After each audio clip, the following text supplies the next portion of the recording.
Mission কিছু মুহূর্ত চুপ রইল, তারপর মিহি স্বরে বলে উঠল, প্রতিশোধ নিতে? তাহলে এখন তাই করো। নিশান অবাক হলো, বিস্মিত চাহনি তাকালো অবরানের পানে আর বলে উঠল, কার কাছ থেকে প্রতিশোধ নিব আমি? আমি তো এটাও জানি না কাকাই আর রওশন ভাইয়াকে কে মেরেছে। অবরান কিছু বলার পূর্বেই নিশানের ঘরের দরজা কেউ কড়া নাড়ল। অবরান আর নিশান ঘাড় ঘুরিয়ে সেদিকে তাকালো। দেখতে পেল নিশানের একমাত্র ফুফু সালমা বেগম সেখানে দাঁড়িয়ে আছে। মধ্যবয়স্ক মহিলাটি নম্রতার সঙ্গে জিজ্ঞেস করল, আসতে পারি? এসো ফুপিমণি। সালমা বেগম ঘরে প্রবেশ করতে অবরান সেখান থেকে বেরিয়ে গেল। এতে সালমা বেগম নিরাশ হলেন না, কারণ অবরানের পরিচয় জানার পর থেকেই তিনি ওকে দেখলেই বেশ আতঙ্কিত হয়ে পড়েন। এই বুঝি উগ্র মাফিয়া বস্তা পকেট থেকে নিজের পিস্তল বের করে কারোর উপর গুলি চালিয়ে দিল। সালমা বেগমকে দেখে নিশান মৃদু স্বরে আওড়ালো, কিছু বলবে ফুপিমণি? সালমা বেগম একখানা দীর্ঘশ্বাস ফেললেন। নিজের আবেগকে সংযত রেখে বলে উঠলেন, তোকে সান্ত্বনা দেওয়ার মতো কোনো বাক্য আমার কাছে নেই নিশান। তবে গত রাতে রওশনে আমাকে মির্জাবাড়ি আসতে বলেছিল। নিশান খানিকটা অবাক হলো আর বলল, একটু খুলে বলো ফুপিমণি, আমি কিচ্ছু বুঝতে পারছি না। কি থেকে কি হয়ে গেল? সালমা বেগম নিশানকে সহ নিয়ে গিয়ে বিছানায় বসালেন। দুদণ্ড নিশ্চুপ থেকে তারপর বলতে শুরু করলেন, গতকাল রাতে হঠাৎ রওশন আমার ফোন করে বলল আমি যেন দ্রুত মির্জাবাড়িতে আসি। আমিও গুরুতর কিছু হয়েছে বুঝতে পেরে রাত 1টা নাগাদ বাড়িতে এসে পৌঁছাই। বাড়িতে শেষেই চমকে যায়। রওশন ফ্লোরে বসে আছে, তার পাশে ছোট্ট ভাইয়ার লাশ। মুহূর্তে ওরা মনে হয়েছিল নিজের পুরো দুনিয়াটা এলোমেলো হয়ে গেল। দ্রুত রওশনের কাছে গেলাম, কিছুক্ষণ ভাইয়ার লাশটা জড়িয়ে ধরে। তিনি থেমে গেলেন। তার কথাগুলো গলায় দলা পাকিয়ে গেল। চোখ জোড়া অশ্রুসিক্ত হয়ে উঠল। নিজেকে কোনো রকমের সামলে আবার বলতে শুরু করলেন, রওশনকে জিজ্ঞেস করলাম ভাইয়ার কি হয়েছে, কে তাকে গুলি করেছে, আর ছোট ভাবি কোথায়? ছেলেটা আমার প্রশ্নের কোনো জবাবই দিল না, বরং আমার হাতে নিজের ফোনটা ধরিয়ে দিয়ে বলল আমি যেন খুব সাবধানতার সঙ্গে ফোনটা তোকে দিয়ে দিই, আর বলল যত দ্রুত সম্ভব ভাইয়ার জানাজার ব্যবস্থা করতে। আমি আরও কিছু জিজ্ঞেস করতে চাইলাম ওকে, কিন্তু ছেলেটা আমাকে বাধা দিল। আমি নিরুপায় হয়ে ওর ফোনটা নিজের কাছে রেখে ভাইয়ার জানাজার ব্যবস্থা করতে চলে গেলাম। সেতে কয়েকজন আত্মীয় স্বজনকেও ফোন করলাম। ঘণ্টাখানিক পর আমি যখন আবার ঘরে ফিরে এলাম, দেখলাম রওশন কেমন ভাইয়ার বুকে মাথা রেখে শুয়ে আছে। ওর কাছে যেতেই চমকে উঠলাম। ছেলেটার মুখ দিয়ে সাদা ফেনা জাতীয় কিছু বের হচ্ছে। খারাপ কিছু হয়েছে বুঝতে পেরে বারবার ডাকতে শুরু করলাম ছেলেটাকে, কিন্তু কোনো সাড়া দিল না। দ্রুত ডাক্তার চাচাকে কল করে বাড়িতে আসতে বললাম। মিনিট 5 যাওয়ার পর তিনি আসলেন। রওশনকে চেক আপ করে জানালেন ছেলেটা আমাদের ছেড়ে। সালমা বেগম হাউমাউ করে কেঁদে উঠলেন। নিশান নির্বাক চিত্তে শুধু তার দিকে চেয়ে রইল। এই মুহূর্তে কান্নার বদলে মন আর মস্তিষ্কে তার হাজারো প্রশ্ন ঘোরাফেরা করছে। সালমা বেগম বলে উঠল, আমি কিছু বুঝতে পারছি না রিশান। আমাদের পরিবারের এত বড় ক্ষতি কে করতে চাইবে? কার সাথে এত বড় শত্রুতা ছিল আমাদের? নিশান কিছু মুহূর্ত চুপ রইল। একটা দীর্ঘশ্বাস ফেলে সালমা বেগমকে উদ্দেশ্য করে বলল, আচ্ছা ফুপিমণি, আমরা এসব নিয়ে পরে আলোচনা করব। তুমি এখন রুমে গিয়ে বরঞ্চ একটু রেস্ট নাও। সালমা বেগম আর কথা বাড়ালেন না। গতকাল রাত থেকে শরীরের উপর দিয়ে তো আর কম ঝড় যায়নি। তিনি নিশানের হাতে রওশনের ফোনটা ধরিয়ে দিয়ে ওর ঘর থেকে বেরিয়ে গেলেন। বৃষ্টি থেমেছে সেই কিছু মুহূর্ত আগে। আশপাশটা কেমন থমথমে শীতল হয়ে আছে। বৃষ্টির কারণে গাছের পাতাগুলো থেকে টুকটুক করে বৃষ্টির পানির ফোঁটা ঝরছে। মাটিও কেমন থকথকে হয়ে আছে। রাস্তার ভাঙা গর্তগুলোতে বৃষ্টির পানি জমে একাকার অবস্থা। রাস্তাটাও কেমন পিচ্ছিল হয়ে আছে, যেন এই বুঝি কেউ ধূপ করে পড়ে যাবে। আকাশ থেকে আস্তে আস্তে কালো মেঘের প্রলেপ কমে আসছে। স্বচ্ছ পরিষ্কার আকাশ খান উজ্জ্বল হয়ে উঠছে। নিশান বিছানার উপর বসে আছে, হাতে রওশনের ফোনখানা। নিজের অক্ষি নিবদ্ধ করলো ফোনের দিকে। রওশন ওকে কিছুদিন আগেই নিজের ফোনের পাসওয়ার্ডটা বলেছিল। নিশানের এখনও তা মনে থাকায় ও দ্রুত সেই পাসওয়ার্ড দিয়ে ফোনের লকটা খুলে ফেললো। বেশ কিছু সময় ফোনটা ঘাটাঘাটি করার পর নিশানের চোখে পড়লো একটা অডিও রেকর্ডিং অ্যাপে। কৌতূহল নিয়ে নিশান অ্যাপটা খুলল। অ্যাপটি খোলা মাত্রই দেখতে পেল সেখানে দুটো অডিও রেকর্ড করা আছে। নিশান প্রথম অডিও রেকর্ডটি চালু করতেই তা থেকে ভেসে এলো রওশনের সেই চিরচেনা কণ্ঠস্বর। নিশানের বুকের ভেতরটা মোচড় দিয়ে উঠল। ফোনের সাউন্ড বাড়িয়ে শুনে শুরু করলো রওশনের সেই অডিও রেকর্ডের ভয়েস। আমি সত্যিই খুব সরি নিশু পাখি, হয়তো আমাদের আর শেষ দেখাটাও হবে না রে। তোকে শেষবারের মতো নিজের চোখের সামনে আর হয়তো দেখতে পারবো না। এই আফসোস আমার মৃত্যুর পরেও রয়ে যাবে। আজ অফিস থেকে ফেরার পথে মাকে দেখলাম, জানিস বুকের ভিতরে হাজার প্রশ্ন আশা ঝাঁক বাঁধল। মাকে বেশ কয়েকবার ডাকলাম, হয়তো শুনতে পেল না আমার ডাক। তাই গাড়ি নিয়ে মা যে অটোরিকশা করে যাচ্ছিল তার পিছু নিলাম। অটোরিকশাটা একটা শুনশান পুরনো বাড়ির সামনে থামলো। মা দ্রুত পায়ে বাড়ির ভিতরে চলে গেল। আমিও দেরি করলাম না, তার পিছনে বাড়ির ভিতরে প্রবেশ করলাম। বাড়িতে প্রবেশ করার সঙ্গে সঙ্গে হতভম্ব হয়ে গেলাম যখন আমার চোখের সামনে বাবার গুলিবিদ্ধ রক্তাক্ত লাশটা পড়ে থাকতে দেখলাম। কিছু মুহূর্তের জন্য মস্তিষ্ক যেন কাজ করাই বন্ধ করে দিয়েছিল। ঠিক সেই মুহূর্তেই মা আমাকে লক্ষ্য করলেন। আমাকে দেখে অবাক হলেন তিনি। জিজ্ঞেস করলেন, আমি এখানে কি করছি?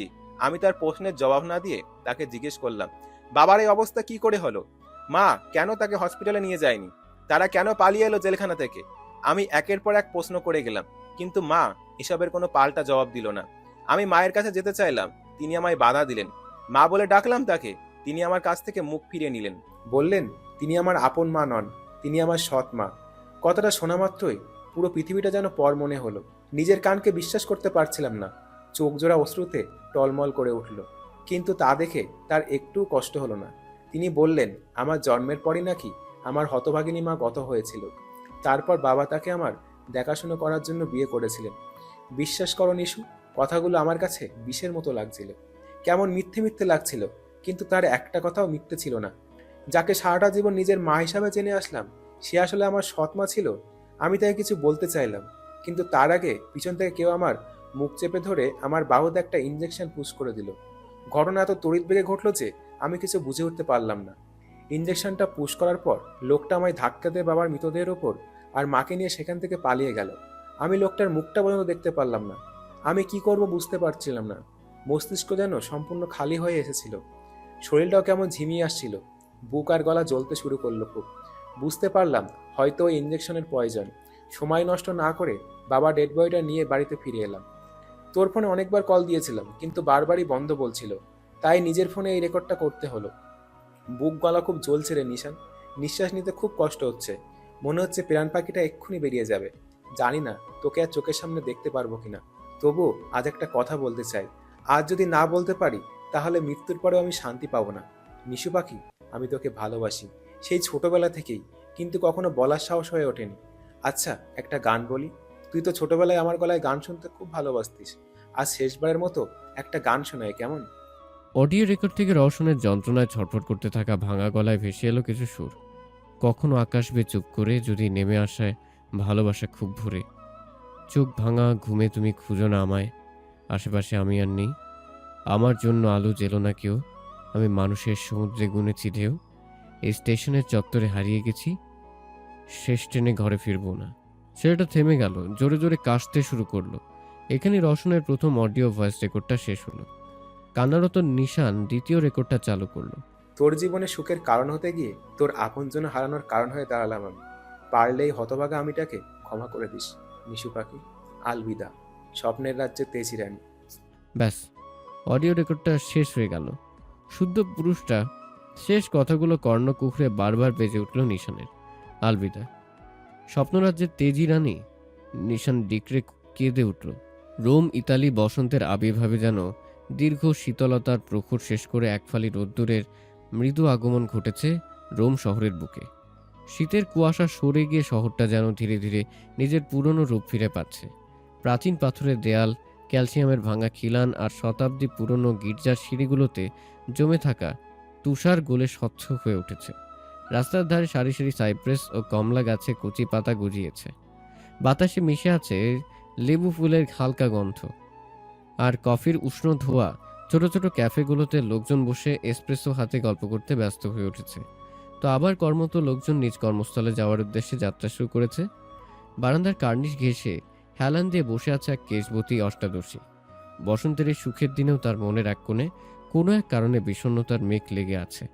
কোমল উজ্জ্বল শ্যামলা মুখখানি তার মলিন হয়ে আছে সেই কখন থেকে। তক্ষুনি বারান্দার দরজার সামনে থেকে ডাকে দিহান। ডাক দিল, তুবা খেতে আয়। মেয়েটা মিহিস্বরে বলে উঠল, এখন খাবো না ভাইয়া। কপালে ভাঁজ পড়ল দিহানের। বোন তার একটু ভীতু প্রকৃতির হলেও চঞ্চলতার ভাবখানো কম নয় তার মাঝে। তবে আজ মেয়েটার কণ্ঠে সেই চঞ্চলতার কোনো ধাঁচ দিহান খুঁজে পেল না। চিন্তিত হয়ে উঠল ভাইয়ের মন। ধীর গতিতে মেয়েটার পাশে গিয়ে দাঁড়ালো সে। তুবার হাত ধরে নিজের দিকে ঘুরোতে চমকে উঠল দিহান। তুবার এই মায়াময় আখি জোড়ায় এক সমুদ্র জল এসে হানা দিয়েছে, যে কোনো মুহূর্তে গড়িয়ে পড়ার আগাম হুঁশিয়ারি জারি করছে যেন। দিহান বিচলিত কণ্ঠে আওড়ালো, কি হয়েছে তোর? কেউ কিছু বলেছে তোকে? বল আমায়। মেয়েটা পুনরায় মিহিস্বরে আওয়াজ ছাড়ল, কিছু হয়নি ভাইয়া। একদম মিথ্যা বলবি না তুবা, আমি স্পষ্ট বুঝতে পারছি তোর মন খারাপ। কি হয়েছে আমায় বল। মেয়েটা চোখ তুলে তাকালো দিহানের দিকে।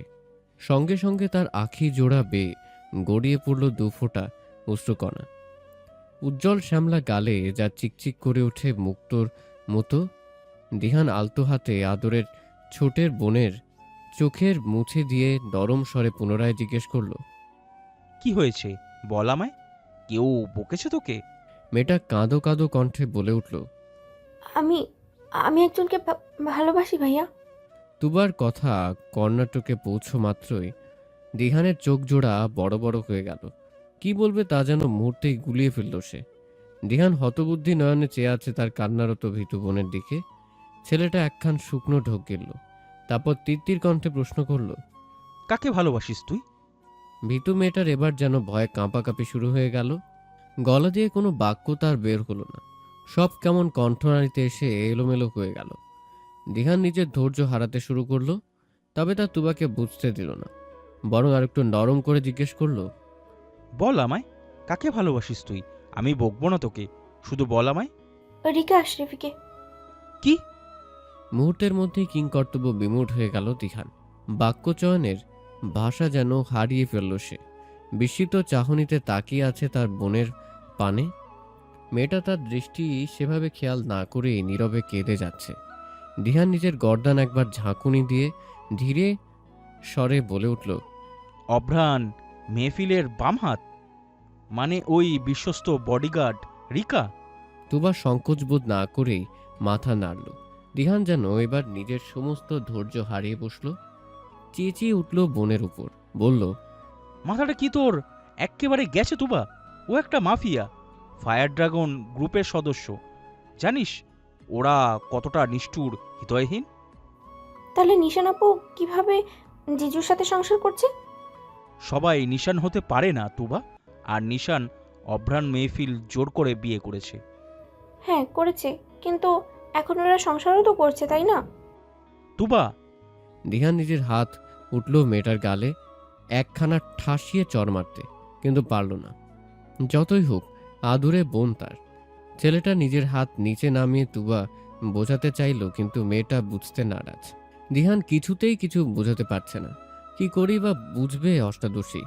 তার এই নিষ্পাপ মনে যে নিজের রাজত্ব চালাচ্ছে ওই মাফিয়াটা। অষ্টাদশীর হৃদয়ের প্রতিটি কোণে যে তার বিচরণ। তুবাকে বোঝাতে ব্যর্থ হয়ে দিহান একটা দীর্ঘশ্বাস ফেলল। তারপর যখন পুনরায় কিছু বলতে যাবে, তখন বারান্দায় আগমন ঘটল আয়েশা বেগমের।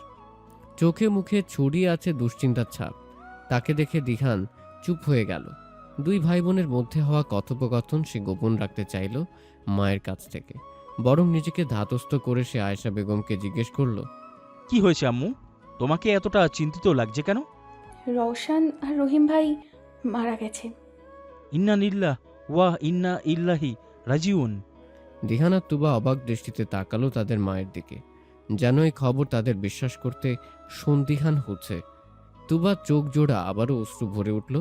মেয়েটা মায়ের কাছে গিয়ে কাঁদো স্বরে বলে উঠল, সত্যি করে মারা গেছে আম্মু? হ্যাঁ। মেয়েটা সশব্দে কেঁদে উঠল আর অস্পষ্ট স্বরে জিজ্ঞেস করল, কিভাবে? আর নিশান আপু তো ওখানেই আছে, তাই না? আপু ঠিক আছে তো আম্মু? আয়েশা বেগম একটা মৃদু শ্বাস ছেড়ে বললেন, না, ও অমন শক্ত মনের মেয়েটা কেমন ভেঙে পড়েছে। তোর কাকা কাকি তো যেতে চেয়েছিল, কিন্তু জামাই বাবা বারণ করায় আর যায়নি। তুবা এসব শুনে ফুপিয়ে কেঁদে উঠল। দিহান কিছু বলার ভাষা খুঁজে পেল না। রওশনকে তারা বেশ কয়েকবার দেখেছিল। ছেলেটা খুব সাদামাটা প্রকৃতি হওয়ার সহজেই সকলের সাথে মিশে যেত। অহংকার, প্রতিহিংসা নামক জিনিসগুলো তার কখনোই ছিল না। অমন একটা ছেলের এমন অকালে চলে যাওয়া যেন কেউই মেনে নিতে পারছে না। চট্টগ্রাম, বাংলাদেশ, প্রকৃতি তার আপন গতিতে বয়ে চলে, সেই সাথে সময়ও তার সঙ্গে পাল্লা বেঁধে আপন বেগে চলে। অসময়ে অনাকাঙ্ক্ষিত ঝড় থেমে সব কেমন নীরব, নিস্তেজ হয়ে আছে। গাছের সবুজ পাতাগুলো থেকে মাঝে মাঝে ফোঁটা ফোঁটা জল গড়িয়ে পড়ছে সজীব মাটিতে। রাস্তাঘাটে আর যানজট নেই বলেও চলে। সব কেমন বিষণ্ণতার সাদা কালো চাদরে মোড়ানো, যেন প্রাণ থেকেও আজ প্রাণহীন। ও বুকের পাঁজর ভাঙ্গে বিধি, নয়ন বলে শুধুই কাজী। হারায় যখন আপন জনারে, অসময়ের ঝড় তুফানে, স্বপ্ন আশা হারায় মানে, ভাঙ্গে রে কুল নদীর কিনারে। হায়, যে ফুল লাগে পুজোর কাজে, সে ফুল দিয়ে দেহ সাজে। জীবন যেন ধূপের ধোয়ারে, ও জীবন রে, জীবন রে, ও জীবন রে। আধার ঘরের এক কোণে নিজের হারানো আপন জনাদের ছবি হাতে নিয়ে ভাঙা ভগ্ন সুরে সুর তুলছে নিশান। দুনিয়ার বুকে আজ তার আপন বলতে কেউ রইল না। যাদের আঁকড়ে ধরে বাঁচতে চাইল, তারা সবাই এক এক করে তাকে নিঃস্ব করে স্বার্থপরের মতো চলে গেল পরপারে। শুধু রেখে গেল তাদের স্মৃতির সমাহার। নিজেকে আজ তার বড়ই অসহায় লাগছে। পরক্ষণে মস্তিষ্কে বেজে ওঠে ভয়েস রেকর্ডে বলা রওশনের কথাগুলো। তার মানে রুবি বেগমই অজানা লোকটির সাথে মিলিয়ে এসব করছে। কিন্তু কেন? এই সম্পত্তির লোভে? লোভ বুঝি মানুষকে এতটাই অন্ধ করে দেয় যে যার নুন খায় তাকেই ছোবল মারল? এসব ভাবতে ভাবতে মাথাটা কেমন ধরে উঠল মেয়েটার। তখনই রুমের দরজা খোলার শব্দ হলো। নিশান চোখ তুলে তাকালে সেদিকে দেখল অবরান খাবারের প্লেট হাতে দাঁড়িয়ে আছে। তার এই গম্ভীর্যপূর্ণ মুখখানা বরাবরের মতোই শক্ত আর কাঠিন্যতায় ঘেরা। আবেগ অনুভূতির রেশ পর্যন্তই নেই। নিশান কোনো টুশব্দ করল না। অবরান শব্দহীন গতিতে এসে নিশানের সামনে দাঁড়ালো। তার লম্বা পুরুষালী অবয়বখানা মেয়েটাকে ছায়া দিয়ে ঘেরাও করলো। উগ্র মাফিয়া বসটা অত্যন্ত শান্ত কণ্ঠে আওয়াজ তুলল, বিছানায় গিয়ে বসো। নিশান খানিকটা কেঁপে উঠল। এই শান্ত কণ্ঠস্বরের মাঝে লুকিয়ে আছে মাফিয়া বসের সেই শক্ত আদেশ, যারা অমান্য করার সাধ্য নিশানেরও নেই। মেয়েটা চুপচাপ বিছানায় গিয়ে বসলো। অবরান আর কোনো প্রকার কথা না বলে মেয়েটা ঠিক পাশে বসলো। খাবারের প্লেটটা দুজনের মাঝখানে রেখে নিশানের দিকে চোখ তুলে তাকালো। পুরুষটির চোখের ভাষা বোঝার সাধ্য নিশানের নেই। অপেক্ষা করলো অবরণের পরবর্তী বাক্যটির জন্য। মাফিয়া বস একই শান্ত কণ্ঠে বলে উঠল, খাবারটা খেয়ে নাও আরহা। আমি খাবো না। মিহির স্বরে কথাটা বলল মেয়েটা। অবরান সঙ্গে সঙ্গে নিজের ভ্রু কুঁচকে তীক্ষ্ণ দৃষ্টিতে নিশানের দিকে তাকালো। নিশান কোনো প্রতিক্রিয়া করল না, ঠায় বসে রইল। অবরান বুঝতে পারছে তার ধৈর্যের বাঁধ ঠুনকো হয়ে আসছে, তবু দাঁতে দাঁত চেপে বলে উঠল, তুমি না খেলেই বুঝি তোমার সব আপনজন ফিরে আসবে মিসেস মেহফিল। কোনো উত্তর এলো না নিশানের তরফ থেকে। অবরান নিজের চোখ বন্ধ করে একটা শ্বাস টেনে দিল। নিজের কঠোরতা আর রাগকে নিয়ন্ত্রণ করার প্রয়াস করল, আর তীক্ষ্ণ স্বরে আওয়াজ তুলল, আনসার মি। না। তাহলে খাবারটা খেয়ে নাও। নিশান অবরানের দিকে অসহায় চাহনিতে তাকালো। ডাগর ডাগর কালো বর্ণের আখি যুগলে অশ্রুর জোয়ার ভাটা জমে উঠল মুহূর্তে। তার চোখে পড়তেই মাফিয়া বসটার বক্ষ পিঞ্জরে তীক্ষ্ণ ব্যথা অনুভব হলো। তার এই ব্যথা দ্বিগুণ করে তুলল নিশানের একখান অসহায়ত্বে ভরা বাক্য। নিশান ভগ্ন ভাঙা স্বরে বলে উঠল, খাইয়ে দিবেন মেহফিল? জানেন, মা মারা যাওয়ার পর আমায় কেউ কখনো খাইয়ে দেয়নি। কেউ কখনো মায়ের মতো করে আমার যত্নও নেয়নি। হৃদয়হীন মাফিয়া বসটার বক্ষ পিঞ্জরে তীক্ষ্ণ ব্যথার সঙ্গে মোচড় দিয়ে উঠল হঠাৎই। ওই কালো চোখের অশ্রুগুলো তার শক্ত মাফিয়া সত্তাকে ভেঙে চুরমার করে দিচ্ছে, আর তার প্রেমিক সত্তাকে বাহিরে টেনে আনতে চাইছে। নিশান আবারও বলে উঠল, জানেন, অ্যাক্সিডেন্ট হওয়ার পরও না আমার বাবা মা বেঁচে ছিল। ওই নির্জন ব্রিজের উপর যখন দুটো মানুষকে আসতে দেখলাম, তখন মুহূর্তের জন্য মনে হচ্ছিল হয়তো ওরা আমাদের বাঁচাবে। কিন্তু ওই মুখোশধারী মানুষরূপী পিশাচগুলো গাড়ি থেকে আমার বাবা মায়ের ক্ষত বিক্ষত শরীর দুটো টেনে হিস্ট্রে বের করে বড় বড় পাথর দিয়ে থেতলে দিল আমার বাবা মায়ের মুখগুলো। আমি কত চিৎকার করলাম, কত বললাম আমার বাবা মাকে কষ্ট না দিতে, কিন্তু ওরা শুনলো না।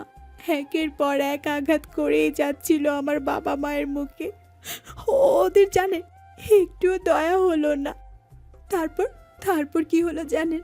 ওরা না বাবা মায়ের লাশ দুটো নদীতে ফেলে দিল। ডুকরে কেঁদে উঠল মেয়েটার।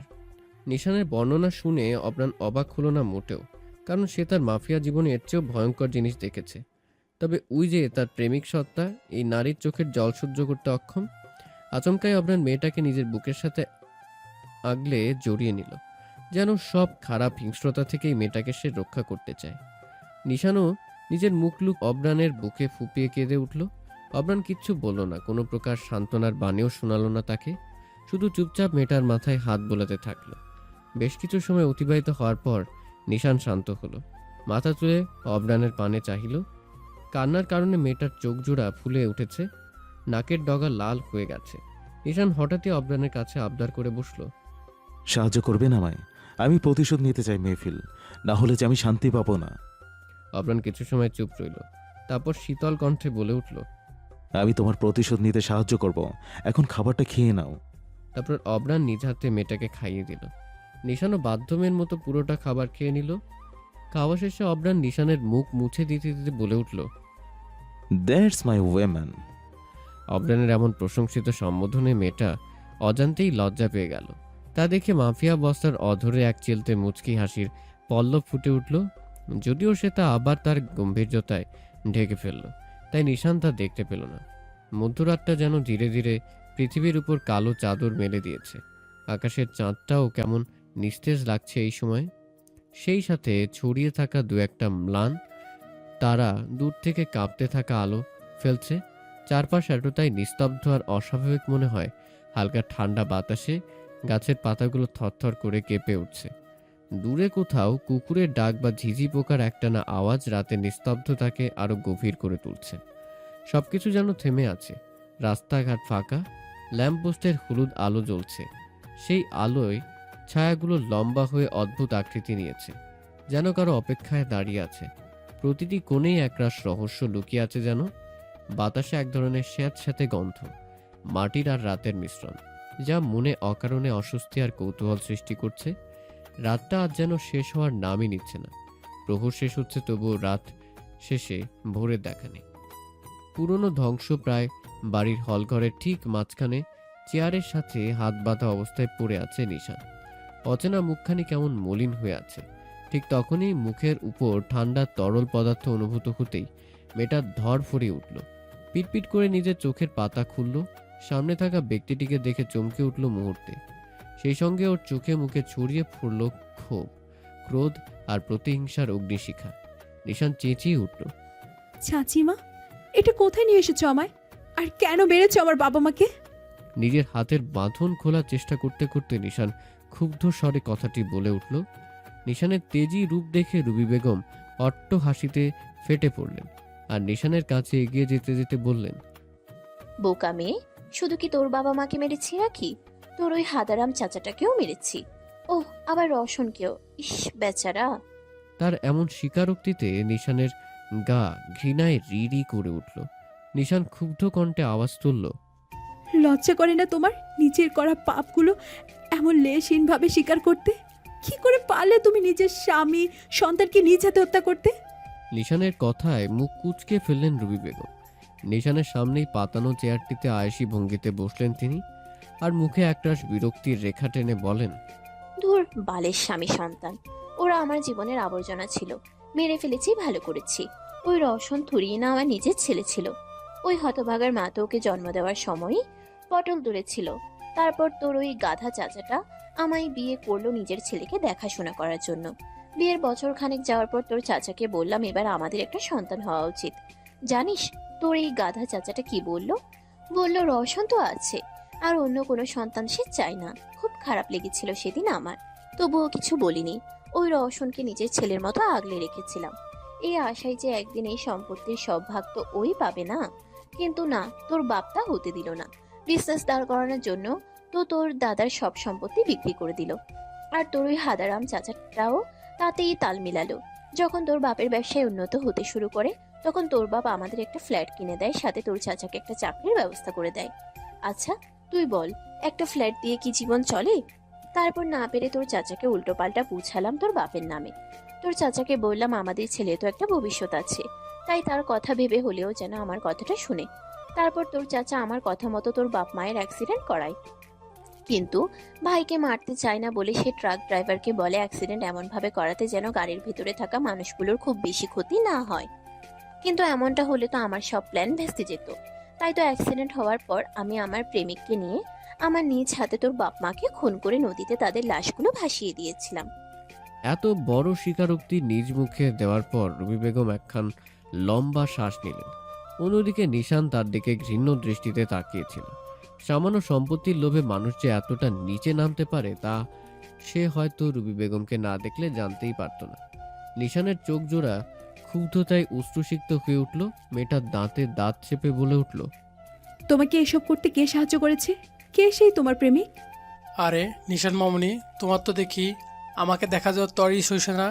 খুব চেনা পরিচিত কণ্ঠস্বর কর্ণকুহরে পৌঁছতেই নিশান সামনের দিকে তাকালো। সেখানে অন্ধকারে দাঁড়িয়ে আছে এক মধ্যবয়স্ক পুরুষ মূর্তির অবয়ব। তার ছায়া আলোকিত পুরনো ফ্লোরে পড়ছে। লোকটি ছায়া থেকে বেরিয়ে আসতেই নিশান হতবাক হয়ে গেল। নিজের চোখকেই যেন তার বিশ্বাস হচ্ছিল না। নিশান অবিশ্বাস্য কণ্ঠে বলে উঠল, জাফর আঙ্কেল? তিনি সামনে এগিয়ে এসে একগাল হাসি দিয়ে বললেন, হ্যাঁ, আমি জাফর ইকবাল, তোর বাবার একমাত্র বিশ্বস্ত বন্ধু। কেমন সারপ্রাইজ দিলাম নিশান মামুনি? নিশান যেন এক ঘোরের মধ্যে ঢুকে পড়েছে। সবকিছুই কেমন গোলক ধাঁধার মতো গুলিয়ে যাচ্ছে তার কাছে। বিধাতা তাকে কেমন পরীক্ষায় ফেলল। যাদের সে আর তার পরিবার আপন ভেবে এসেছিল, আজ তারাই এক এক করে কালসাপ রূপে বের হচ্ছে। নিজের মস্তিষ্ক কেমন ফাঁকা ফাঁকা লাগছে নিশানের কাছে। মেয়েটা ভাঙা স্বরে বলে উঠল, আঙ্কেল, তুমি তো মারা গিয়েছিলে।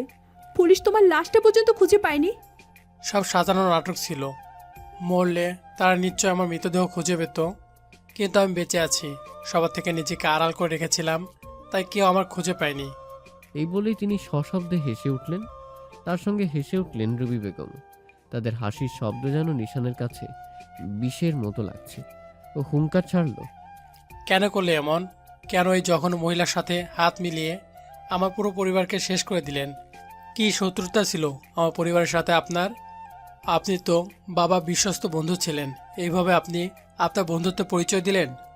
জাফর ইকবাল হাসি থামিয়ে দিলেন আর নিশানের দিকে রাগান্বিত চাপ নিতে তাকালেন। তিনি নিশানের গাল শক্ত করে চেপে ধরে বলে উঠলেন, মুখ সামলে কথা বলো। কাকে তুমি যখন মহিলা বলছো? নিশানও ভয় পেয়ে চুপ না থেকে তাকে পাল্টা জবাব দিল। বলল, ওই রবি বেগম কে? একটা জঘন্য মহিলা উনি। আমার কাকাই থাকার শর্ত উনি আমার সাথে? ছি!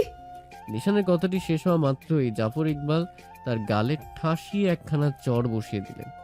থাপ্পড়খানা এতটাই জোরে ছিল, মেয়েটার গালে 5 আঙ্গুলের লালচে ছাপ পড়ে গেছে। সেই সঙ্গে ঠোঁটের কোণ ছিঁড়ে রক্ত ঝরছে। এতেও যেন নিশানের তেজ বিন্দু মাত্রও কমেনি, বরং তার মধ্যে প্রতিশোধের আগুন দাউ দাউ করে জ্বলে উঠল।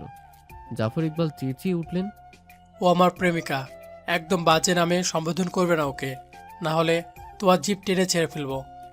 আমরা কলেজ লাইফ থেকে একে অপরকে ভালোবাসতাম, কিন্তু ওর বাবার টাকার লোভে তোমার চাচার সঙ্গে আমার রুবির বিয়ে দিয়ে দেয়। কিন্তু তোমার চাচা তো আমার রুবিকে একটু সুখ দেয়নি, বরং সারাটা জীবন নিজের রক্ষিতা করে রেখেছে ওকে। আর তোমার বাবা আমার বন্ধু নামের শত্রু। তোমার বাবা বিজনেস শুরু করার পর থেকে আমার বিজনেস লাটে উঠেছিল, তাই তো আমি আর রুবি মিলে সবাইকে এক এক করে আমাদের রাস্তা থেকে সরিয়েছি। জাফর ইকবালের কথাগুলো শেষ হতে রুবি বেগম তার কাঁধে হাত রাখলেন আর বললেন, আর কথা বাড়িও না ইকবাল, এবার ওকে পেপারসগুলোতে সাইন করতে বলো তো। আমাদের এতদিনের প্রতীক্ষার আজ অবশেষে অবসান ঘটবে। নিশান নিজের কপাল কুঁচকে ফেলল আর জিজ্ঞেস করল, পেপার? কিসের পেপার? জাফর ইকবাল একগাল হেসে বললেন, সম্পত্তি আর কোম্পানির দলিল মামনি, যার জন্য এত রক্ত ঝরানো। এবার লক্ষ্মী মেয়ের মতো পেপারসগুলোতে সাইন করে দাও তো। নিশান একবার পেপারসগুলোর দিকে তাকাচ্ছে তো একবার তাদের দিকে তাকাচ্ছে। মেয়েটা কিছু সময় চুপ রইল, তারপর শান্ত স্বরে বলে উঠল, সাইন করতে হলে তো হাতের প্রয়োজন। তোমরা তো আমার হাতগুলো বেঁধে রেখেছো, আমি সাইন কিভাবে করব? রুবি বেগম ভ্রু কুঁচকে জিজ্ঞেস করলেন, তুই যা বিচ্ছু মেয়ে, হাত খুলে দিলে যদি পালিয়ে যাস। নিশান কিঞ্চিত হেসে উঠল। তা দেখে রুবি বেগম আর জাফর ইকবাল দুজনেরই অবাক হলো। নিশান নিজের হাসি থামিয়ে বলে উঠল, ভয় পাচ্ছ নাকি চাচিমা? আচ্ছা আঙ্কেল, তুমি বলো, হাত না খুলে আমি সাইন করব কিভাবে? আর তোমাদের দুজন মানুষের সাথে আমি কি পেরে উঠবো বলো? রুবি বেগম আর জাফর ইকবাল চোখাচোখি করলেন।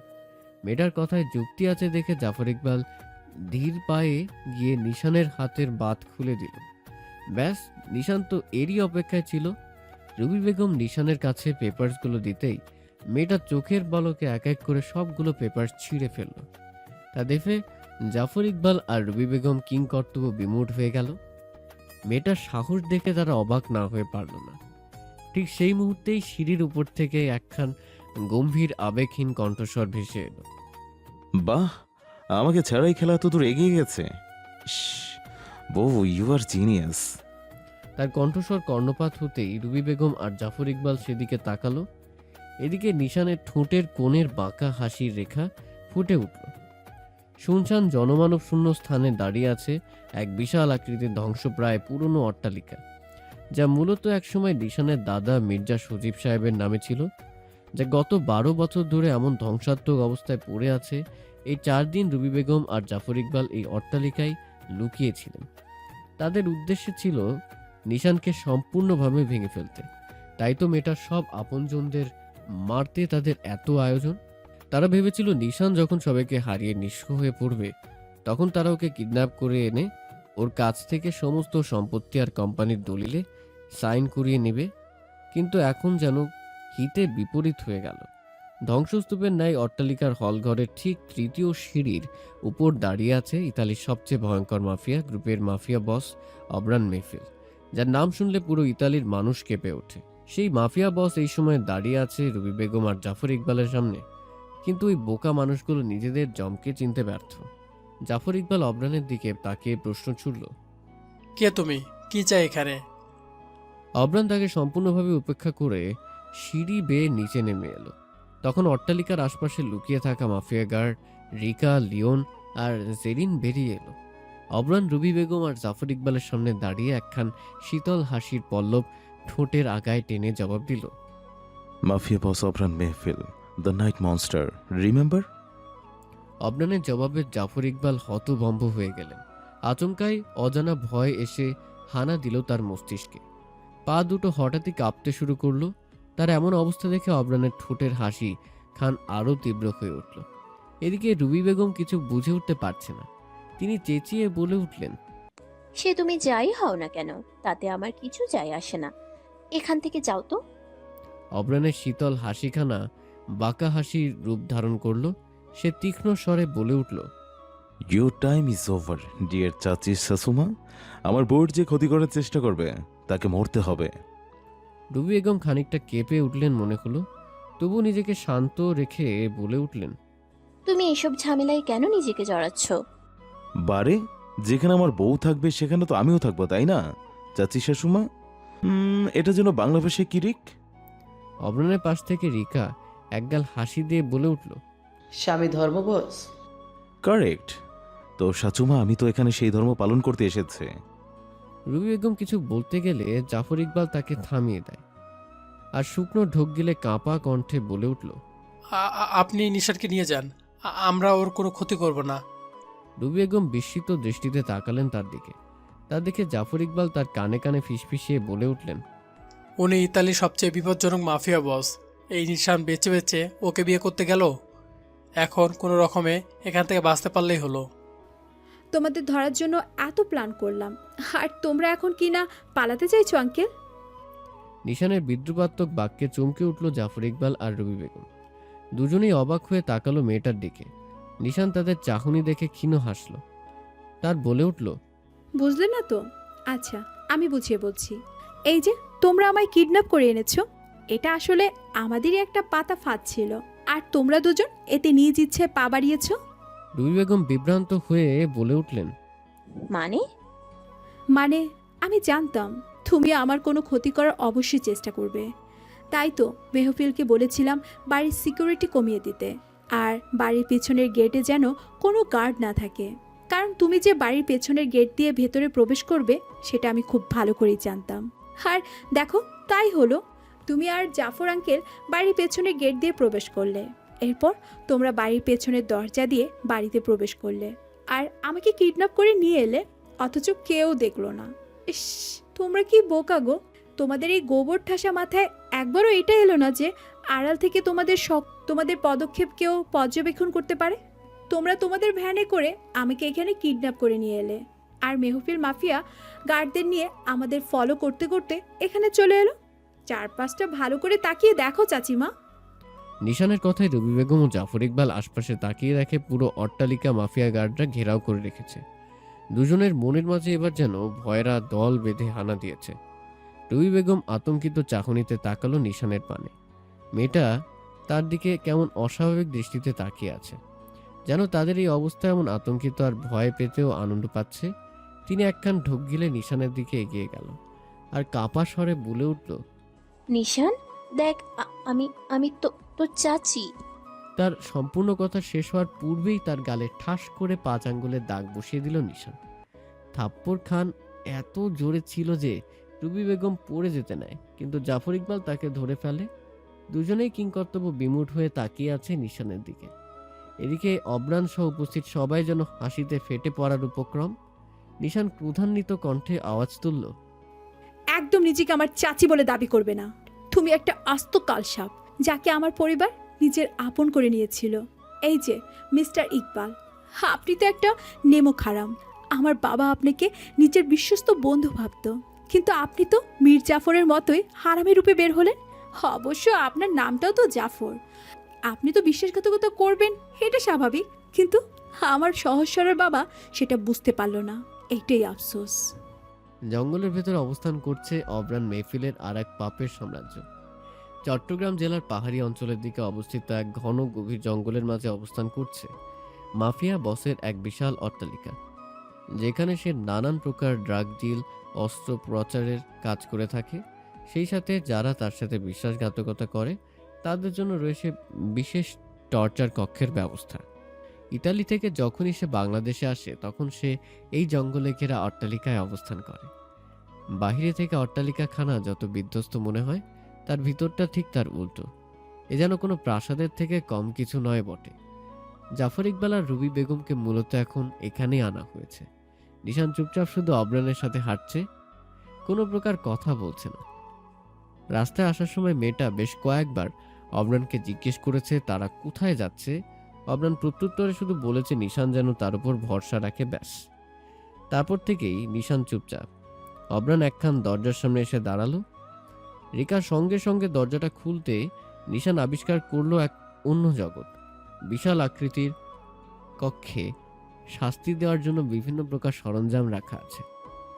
নিশান অবরানের দিকে কৌতূহলী চাহনিতে তাকালো। অবরান ওকে নিয়ে ভিতরে প্রবেশ করতে করতে বলল, তুমি তো ওদের শাস্তি দিতে চাও, নাও এবার তোমার যে শাস্তি খুশি সেই শাস্তি তুমি ওদের দাও। নিশান অবাক হলো কিঞ্চিত। মেয়েটা একবার বিধ্বস্ত জাফর ইকবাল আর রুবি বেগমের পানে তাকালো, তারপর অবরানের দিকে তাকিয়ে বলে উঠল, এটার কি দরকার মেহফিল?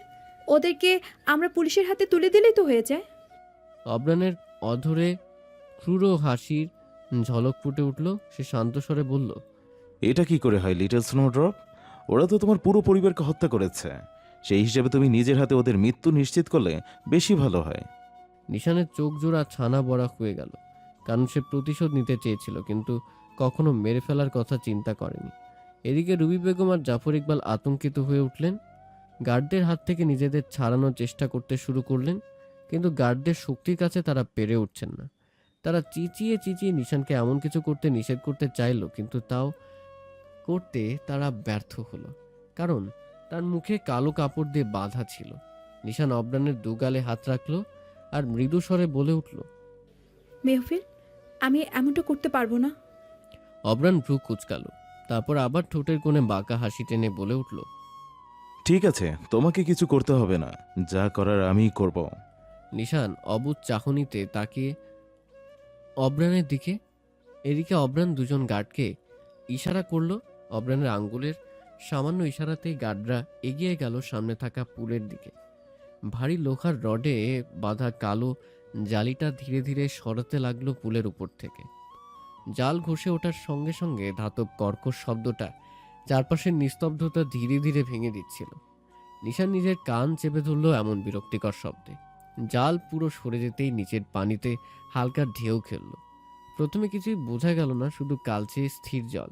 তারপর হঠাৎ তলদেশে থাকা ছায়াগুলো নড়ে উঠল, লম্বা, ভারী আর শিকারীর মতো নিশ্চিত ভঙ্গির কিছু অবয়ব।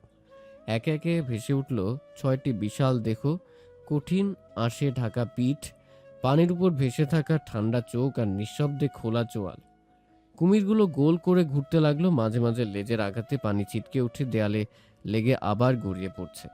তাদের নড়াচড়া দেখে মনে হচ্ছে তারা ক্ষুধার্ত আর অপেক্ষমান। পুরো কক্ষের বাতাস হঠাৎই ভারী হয়ে উঠল। নিশানের শরীর বেয়ে যেন শীতল হাওয়া বয়ে গেল। মেয়েটা শুকনো ঢোক দিয়ে অবরানকে জিজ্ঞেস করলো। এগুলো? অবরান স্বাভাবিক কণ্ঠে উত্তর দিল। ওরা আমার পোষা ব্লাড মনস্টার।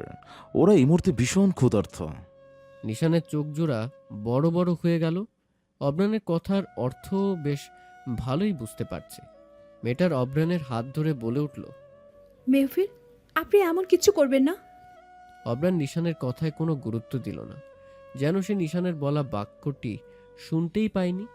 ও জাফর ইকবাল আর রুবি বেগমের দিকে তাকিয়ে বেশ হাস্যরসাত্মক কণ্ঠে বলে উঠল। আপনারা আমার বউকে খুব জ্বালিয়েছেন, তো জামাই হিসাবে আপনাদের একটু আদর আপ্যায়ন না করলে হয় বলুন? লিও, জেরিন, পুশ দেম। শেষের কথাটি অবরান লিওন আর জেরিনকে আদেশ করে আবেগহীন কণ্ঠে বলল। তার হুকুম পাওয়া মাত্রই ওরাও আর দেরি করল না। চোখের পলকেই জাফর ইকবাল আর রবি বেগমকে ওই পুলের মধ্যে ধাক্কা মেরে ফেলে দিল। সঙ্গে সঙ্গে ওই দানবীয় 6টি কুমির আক্রমণ করলো তাদের উপর।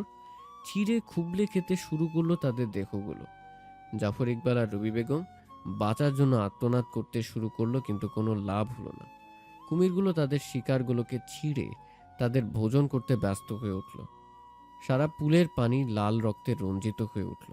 এমন বীভৎস দৃশ্য নিজ চোখে দেখে নিশান নিজের স্থান থেকে নড়াচড়া করলো, শক্তিটুকু হারিয়ে ফেলল।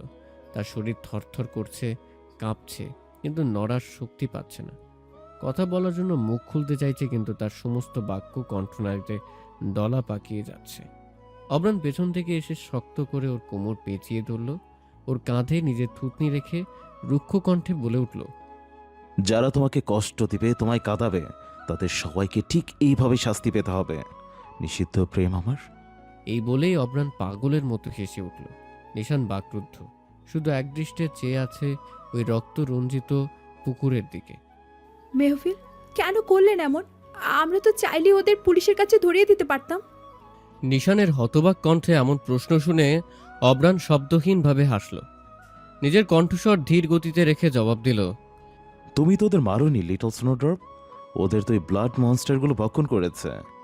নিশান অবরানের দিকে ফিরে তাকালো। পুরুষটির চোখে মুখে বিন্দু মাত্র অনুতপ্ত হওয়ার রাশ নেই। না আছে কোনো আবেগ অনুভূতি ছিটে ফোঁটা, বরং তার ঠোঁটের আগায় ফুটে উঠেছে একখান হাড় কাঁপানো পৈশাচিক হাসির ঝলক। যেন জাফর ইকবাল আল রুবি বেগমকে হত্যা করা তার জীবনের অনেক বড় লক্ষ্য ছিল, যাতে সে সফল হয়েছে। নিশান ভাঙা গলায় জিজ্ঞেস করল। ভালোবাসেন আমায়? অবরানের কপালে ভাঁজ পড়ল। পরক্ষণে আবার ঠোঁটে তীক্ষ্ণ হাসির কুঞ্চিত হয়ে উঠল। সে মেয়েটার গালজোড়া হালকা চেপে ধরে নিচু হাসকি কণ্ঠে বলল। I am obsessed with you, and it's no longer a normal obsession. It's my dark's obsession. Every parts of your body, your soul, your innocence, your purity, everything belongs only to me. অবরানের এমন অধিকারী আর দখলদারিত্ব মনোভাব দেখে নিশান শুকনো ঢোক গিলল। লোকটার আচরণে কেমন পরিবর্তন ঘটেছে। কই আগে তো এমন ছিল না। তাহলে এখন কেন এমন কথাগুলো উনি বলছে? ওই রাতের পর থেকে পুরুষটা কেমন বদলে গেছে। তার চোখের চাহনি, তার কথা বলার ধরন সব কেমন গুলিয়ে ফেলছে নিশান। মেয়েটা মৃদু স্বরে শুধালো। এটা কি ভালোবাসা বলে না? অবরান পূর্বের ভঙ্গিমা বজায় রেখেই বলল। Yes, it's not love. It's something darker, deeper than love, sweetheart. মেহফিল, আপনি এমন ছিলেন না। এই মেহফিলের সাথে পূর্বের মেহফিলের কোনো মিল আমি খুঁজে পাচ্ছি না। নিশানের কথায় অবরান প্রথমে কিছু বলল না, শুধু মাথাটা সামান্য কাত করল। চোখ দুটো স্থির হয়ে রইল নিশানের মুখের দিকে। কেমন অস্বাভাবিক স্থির তার সেই ধূসর বর্ণের আঁখি যুগলের চাহনি। পলকহীন, তারপর তার ঠোঁটের কোণে ধীরে ধীরে একটা হাসি ফুটে উঠল। সেই হাসিটা মোটেও কোনো স্বাভাবিক ছিল না, খুশিরও না, মজারও না। কেমন শীতল, কাঁচের মতো ধারালো। গলার ভেতর থেকে ভাঙা খসখসে শব্দ সেই হাসির। অবরান এমন রূপ দেখে নিশান কেঁপে উঠল। জোরে জোরে শুকনো ঢোক গিলল মেয়েটা। কিছু একটা যেন বদলে গেছে, ভীষণভাবে বদলে। নিশান কিছু বলার জন্য নিজের মুখ খুলল, কিন্তু তার সমস্ত বাক্য গলায় দলা পাকিয়ে গেল। অবরান তীব্র অথচ শীতল স্বরে বলল। আমি আগের মতোই আছি সুইটহার্ট। জাস্ট এতদিন নিজের মধ্যে থাকা পাগলাটে প্রেমিক সত্তাটাকে নিয়ন্ত্রণ করে রেখেছিলাম, কিন্তু কি করব বলো? তোমার সামনে যে আমি নিজের এই সত্তাটাকে নিয়ন্ত্রণ করতে পারি না।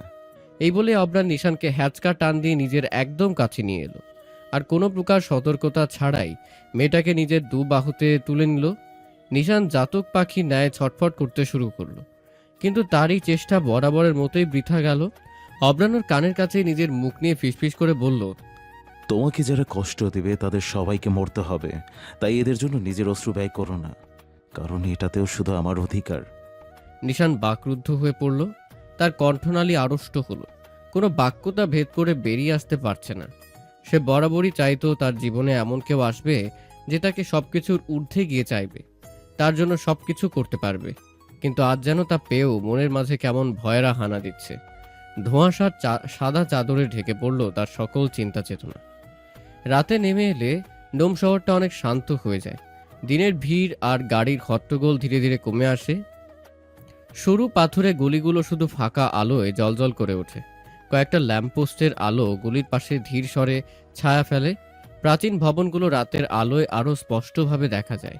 সেই পুরনো পাথরের দেয়াল আর স্তম্ভগুলো নিঃশব্দভাবে দাঁড়িয়ে থাকে। মাঝে মাঝে দূরের রাস্তা দিয়ে হালকা গাড়ির শব্দ আসে, আর কেউ বেহালা বাজায়। শহরের নীরবতায় মিশে যায়। ঠিক এর বিপরীত দৃশ্য ঘটে মাফিয়াদের কালো জগতে। রাতের আধারে তাদের অপকর্ম, ফুর্তি, কুকর্ম আর নানান প্রকার ডিল হয় বিভিন্ন নাইট ক্লাবগুলোতে। তারা যেন হুতুম প্যাঁচার মতো দিনের বেলায় তারা ঘুমিয়ে কাটায়, আর রাতের আধার নামলেই শুরু হয় তাদের রমরমা কালো সাম্রাজ্যের অপকর্ম, অপরাধ। নাইট ক্লাবের ভিআইপি কক্ষে বসে মদ গিলছে দুজন মাফিয়া দলের সদস্য, অ্যালেক্সা আর মিস্টার লারসন। তাদের সাথেই আছে সোফিয়া আর একজন মুখোশ পরিহিত বিশেষ স্পাই। তাদের মনোরঞ্জিত করতে কয়েকজন সুন্দরী ইতালিয়ান ক্লাব ড্যান্সার গানের তালে তালে নিজের ফর্সা তনু দুলাচ্ছে। অ্যালেক্সা হঠাৎই বলে উঠে, এই ওভরান মেহফিল হঠাৎ এমন নীরব হয়ে গেল কেন? তার প্রশ্নে মিস্টার লারসন দাঁত কেলিয়ে হেসে উঠল আর অ্যালেক্সার কাঁধে হাত রেখে বলল, ইতালিতে নেইও, তাই সব কিছু এমন ত্রান্দা। মানে? মানে এভি বাংলাদেশে গেছে। মুখোশ পরিহিত স্পাই মুখোশের আড়ালে নিজের ভ্রু কুচকালো কিঞ্চিত, আর কৌতূহলী কণ্ঠে জিজ্ঞেস করল, বাংলাদেশ কেন গেল? আরে ও তো প্রায়শই বাংলাদেশে যায়, কেন তুমি জানতে না? স্পাইটি না সূচক নিজের গর্দান নাড়ানো। অ্যালেক্সা বলে উঠল, ওর মা তো বাঙালি মুসলিম পরিবারের মেয়ে ছিল। ওভরানের বাবার সাথে বিয়ে হওয়ার পর ওভরানের বাবাও ইসলাম ধর্ম গ্রহণ করেছিল। পরে নাকি মাফিয়া গডফাদার মার্টিনান্স মানে ওভরানের দাদা তাদেরকে বাংলাদেশ থেকে ইতালিতে ফিরে আসতে বলে। এরপর কিছু হয়েছিল কিনা জানি না, তবে কয়েকটা গুজব ছড়িয়েছিল যে ওভরান নাকি নিজের হাতেই মাফিয়া গডফাদারকে হত্যা করেছিল। অ্যালেক্সার কাছে থেকেই তথ্য পেয়ে সোফিয়ার মুখোশধারী স্পাইটি অবাক হয়ে গেল। একে অপরের দিকে চোখাচোখি করে অ্যালেক্সাকে প্রশ্ন ছুড়ল, অভ্রম সত্যি কি মাফিয়া গডফাদার মানে ওর দাদাকে হত্যা করেছিল? এ কথা কতটা সত্য তা আমি জানি না, তবে বেশ কয়েকটা পুরনো স্পাইদের মাধ্যমে এই খবর জানতে পেরেছিলাম, আর যারা আমায় এই খবরগুলো দিয়েছিল তাদেরকে ওভরান মেরে ফেলেছে। মুখোশধারী স্পাইটি কৌতূহলী কণ্ঠে জিজ্ঞেস করল, অভ্রান মেহফিল কেন নিজের দাদাকে হত্যা করেছিল? অ্যালেক্সা ড্রিঙ্কস করতে করতে বলে, জানি না। সোফিয়া পাশ থেকে বলে উঠল, হয়তো মাফিয়া বস হওয়ার লোভে। অ্যালেক্সা কিঞ্চিত হেসে বলল, না, একটা 13 বছরের ছেলের মনে এসব আজব বাসনা কখনোই আসতে পারে না। হয়তো কোনো কারণ ছিল। কি 13 বছর? মুখোশধারী স্পাইটি বিস্মিত হলো। তা দেখে মিস্টার লারসন উচ্চ শব্দে হেসে উঠল আর বলল, আরও অবাক করার বিষয় কি জানো? ও মাফিয়া গডফাদারকে গলা কেটে হত্যা করেছিল। মিস্টার লারসনের কথা শুনে সোফিয়া আর স্পাই দুজনেই শুকনো ঢোক গেল। সোফিয়া আওড়ালো, এত অল্প বয়সে এমন নৃশংসতার কারণ কি কারো জানা নেই? যারা জানতে চেয়েছিল তারা সবাই ওভরানের হাতে মারা পড়েছে। এই বলে অ্যালেক্সা কথাটা শেষ করে কক্ষ থাকা স্লাটগুলোর সাথে নাচে মেতে ওঠে। এদিকে মিস্টার লারসন, সোফিয়ার মুখোশধারী স্পাইটি মিলে কোনো এক সিক্রেট প্ল্যান নিয়ে আলাপ আলোচনা করতে শুরু করে। তারা চারজন মিলে কোনো বড়সড় খেলার সূত্রপাত ঘটার ভয়ানক পরিকল্পনা করছে। সোফিয়া মিস্টার লারসনের দিকে তাকিয়ে বলে উঠল, আর যাই করো না কেন, আমার এভিকে চাই।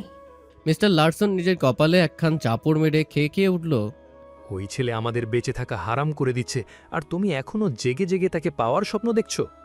মিস্টার লারসনের কথায় সায় দিয়ে অ্যালেক্সা কিঞ্চিত নাক কুচকে বলে উঠল, একদম ঠিক লরেন্স। এই ওভরান মেহফিলের জন্য আমার নারী ব্যবসা এখন বন্ধ হতে বসেছে।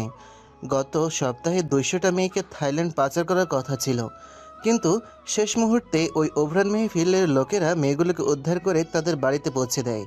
স্পাইটি ভ্রু কুচকালো কিঞ্চিত আর কৌতূহলী কণ্ঠে বলল, অনেক খুঁজে নিয়েছি, কিন্তু আসল কারণ এখনও জানতে পারিনি।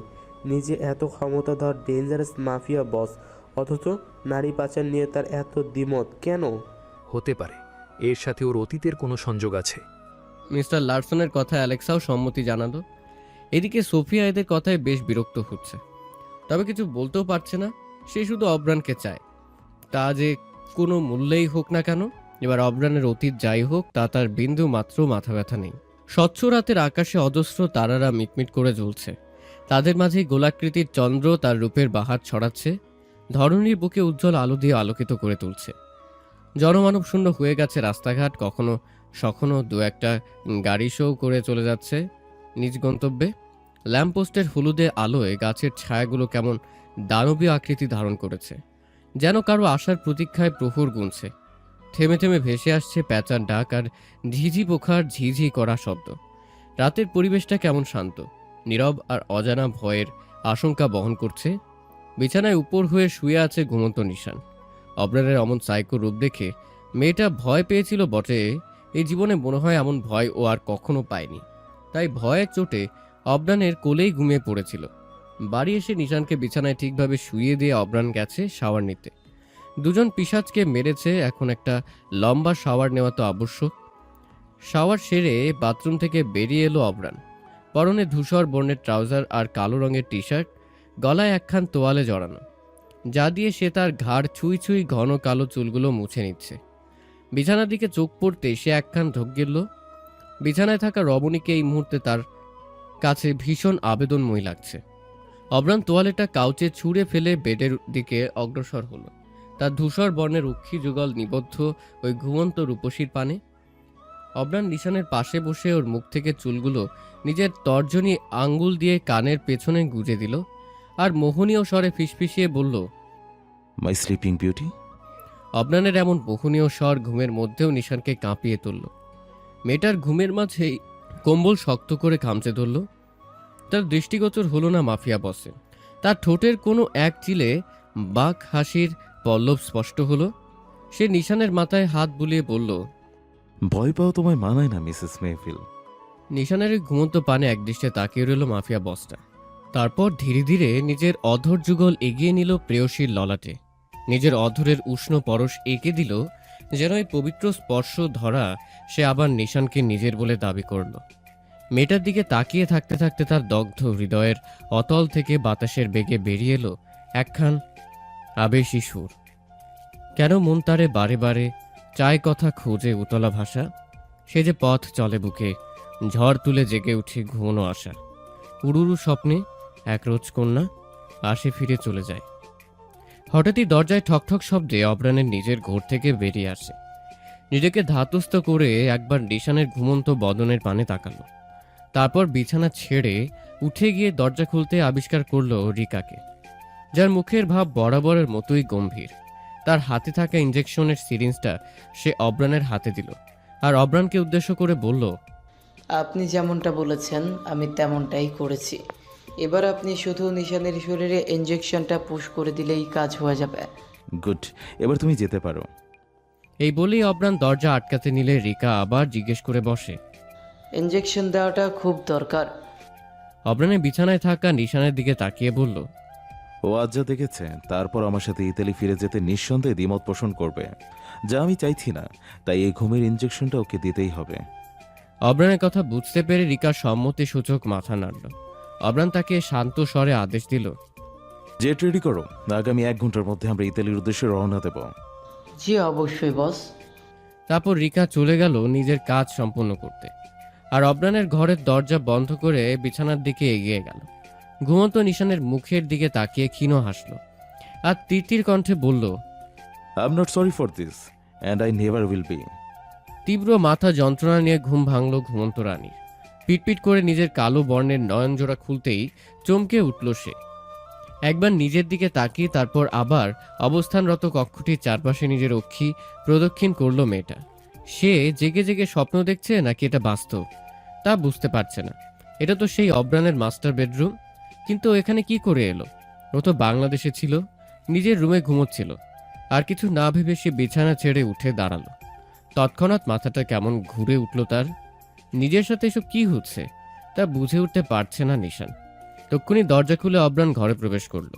নিশানকে সজাগ দেখে শীতল হাসল সে, আর মেয়েটার কাছে এগিয়ে যেতে লাগলো। অবরানকে দেখেই নিশানের গতরাতের সেই বীভৎস ঘটনা চোখের সামনে ভেসে উঠল। মেয়েটার শরীরের মুহূর্তের মধ্যে একটা কাঁপুনি দিয়ে উঠল। নিজের স্থানে জুবুথুবু হয়ে দাঁড়িয়ে রইল মেয়েটা। অবরানের কাছে এসে বেশ মোলায়েম স্বরে আওড়ালো, ঘুম কেমন হলো মিসেস মেহফিল?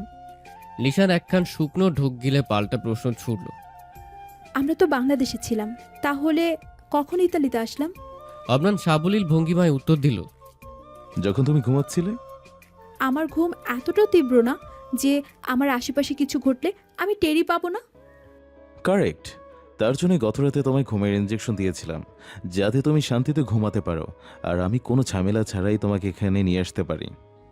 অবরানের উত্তর শুনে নিশানের চোখ জোড়া বড় বড় হয়ে গেল। চোখে মুখে মুহূর্তেই ছড়িয়ে পড়ল একরাশ নিরাশ আর বিরক্তির ছাপ। মেয়েটা নিজের মধ্যে শক্তি সঞ্চয় করে শক্ত কণ্ঠে বলে উঠল, বন্দি করে রাখতে চাইছেন আমায়? গতকাল আপনি আমার সামনে দুজন জ্যান্ত মানুষকে, ওই মানুষকে কুমিরগুলোর মুখে ছেড়ে দিলেন। আপনার কি একটু অনুতাপ বোধ হচ্ছে না? অবরান সহজ বাক্যে উত্তর দিল, না, হচ্ছে না। ওদের মতো ব্লাডি শিটদের বেঁচে থাকার কোনো রাইট নেই, আর আমি যা করেছি তোমার ভালোর জন্যই করেছি। নিশান কেন যেন নিজেকে সংযম করে রাখতে পারল। বোকার মতো নিজের নিয়ন্ত্রণ হারিয়ে চেঁচিয়ে উঠল, বলল, এমন ভালো আমার চাই না, থাকবো না আমি আপনার সাথে। ব্যাস, নিশানের শেষের বাক্যটুকুই যথেষ্ট ছিল আগুনে ঘি ঢালার জন্য। অবরানের মাঝে থাকা দানবীয় সত্তাটা চোখের পলকেই ভূপৃষ্ঠে বেরিয়ে এলো। তার প্রেমিক সত্তা এক পলকেই মিলিন হয়ে গেল ওই দানবীয় সত্তার গহীনে। তার ধূসর বর্ণের অক্ষিপটে ছড়িয়ে পড়ল হিংস্রতা। নিশানকে কোনো প্রকার কথা বলার ফুরসত না দিয়ে তড়িৎ গতিতে নিজের লোমশ খসখসে পুরুষালী হাত দ্বারা শক্ত করে পেঁচিয়ে ধরল নিশানের কোমল গ্রীবা। আকস্মিক আক্রমণে মেয়েটা চমকে উঠল। প্রতিক্রিয়া করার হিতাহিত জ্ঞানটুকু মুহূর্তেই হারিয়ে বসল মেয়েটা। তাকিয়ে রইল হিংস্র পুরুষের দিকে। অবরান বজ্রকণ্ঠে হুঙ্কার ছাড়ল, কি বললি তুই? আরেকবার বল, আরেকবার শুধু বলে দেখ। আর হা, খোদার কসম তোকে প্রাণে মেরে ফেলবো। এই বলেই মেয়েটা সজোরে ধাক্কা দিয়ে ফেলে দিল বেডের উপর। গদি চাপা শব্দ করে দুলে উঠল। নিশান কোনো শব্দ করতে পারল না। তার কণ্ঠনালী যেন আড়ষ্ট হলো কোনো এক অদৃশ্য মায়া বলে। নিশান শুধু হতভম্ব চিত্তে চেয়ে রইল অবরানের পানে। অবরান বেডের পাশে থাকা ড্রয়ার থেকে একখানা হ্যান্ডকাপ বের করলো। নিশান বুঝে উঠতে পারল না অবরানের মতলব, আর না অবরান তাকে তা বোঝার সুযোগও দিল না। কোনো সতর্কতা, কোনো কথা ছাড়াই অবরান ধাতব হ্যান্ডকাপটা তুলে নিয়ে প্রচণ্ড রুক্ষ ভঙ্গিতে নিশানের দু কবজি আটকে দিল হ্যান্ডকাপ দিয়ে। ট্রিক! নিশান নড়তেই লোহার রিং টান খেয়ে ঠং করে উঠল। সেই শব্দ যেন অবরানের রাগকে আরও ধারালো করে তুলল। সে ঝুঁকে এলো নিশানের কাছে, এতটাই কাছে যে নিশান তার গরম ভারী শ্বাস নিজের গালে অনুভব করল। অবরানের চোয়াল শক্ত, গলার শিরা টান টান, ধূসর বর্ণের চক্ষু থেকে যেন আগুনের ফুটন্ত লাভা ঝরছে।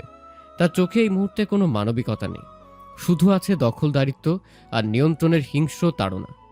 নিশান ভীত হয়ে পড়ল, তার ঠোঁট অনবরত কাঁপছে। অবরান নিজের অধর নিশানের কাপা অধরের কাছে নিয়ে গিয়ে রুক্ষ কণ্ঠে বলে উঠল, এই জীবনে তুমি আমার কাছ থেকে মুক্তি পাবে না নিষিদ্ধ প্রেম আমার। আর একবার আমায় ছেড়ে যাওয়ার কথাটা বলে দেখো, বিশ্বাস করো এই ঘরে সারা জীবন তোমায় আমার বন্দি করে রাখবো। সূর্যের নরম আলো মোটা কালো পর্দা ভেদ করে মিটমিট করে নিশানের স্নিগ্ধ মুখের উপর পড়তেই নিশানের ঘুম ভেঙে গেল। আড়মোড়া দিয়ে উঠে বসতেই নরম শরীরে তীব্র ব্যথা অনুভূত হলো তার। মুহূর্তের মাঝেই কানগুলো গরম হয়ে উঠল, ফর্সা গালগুলো টকটকে টমেটোর মতো লালচে হয়ে উঠল। চোখের সামনে ভেসে উঠল গতরাতে অবরানের করা পাগলামিগুলো। বিছানার ডান পাশে তাকাতেই চোখ পড়ল আয়নার মাঝে নিজের প্রতিরূপে। আয়নার সুস্পষ্টভাবে দৃশ্যমান তার গলা, কাঁধ আর ঘাড়ের হালকা বেগুনি বর্ণ ধারণ করা দাগগুলো। একটা দুটো নয়, বরং অনেকগুলো। নিশান লজ্জায় নিজের মুখ লুকানো নিজের দুহাতে মাঝে, কিন্তু তার এই লজ্জাবতী লতার মতো রূপ বেশি সময় রইল না। মস্তিষ্কে তৎক্ষণাৎ ঢেউ তুলে উঠল রুবি বেগম আর জাফর ইকবালের সেই বিভৎস বিভীষিকাময় মৃত্যু। চোখে ভেসে উঠল অবদানের সেই হিংস্র হাসি। মেয়েটার সর্বাঙ্গ কাঁপুনি দিয়ে উঠল। দ্রুত বিছানার সাইড থেকে নিজের পোশাকটা হাতে নিয়ে ছুটে গেল বাথরুমের দিকে। মিনিট 25 পর একটা লম্বা শাওয়ার নিয়ে বেরিয়ে রুমে এলো। ভেজা লম্বা কেস থেকে পানি টুপটুপ করে ফ্লোরে পড়ছে। সেদিকে তরুণীর কোনো হেলদোল নেই। সে দ্রুত পায়ে রুম থেকে বেরিয়ে ডাইনিং রুমে চলে এলো, যেখানে লিওন, জেরিন আর রিকা বসে ব্রেকফাস্ট করছিল। নিশানকে আসতে দেখে জেরিন সৌজনের হাসি দিয়ে শুধালো,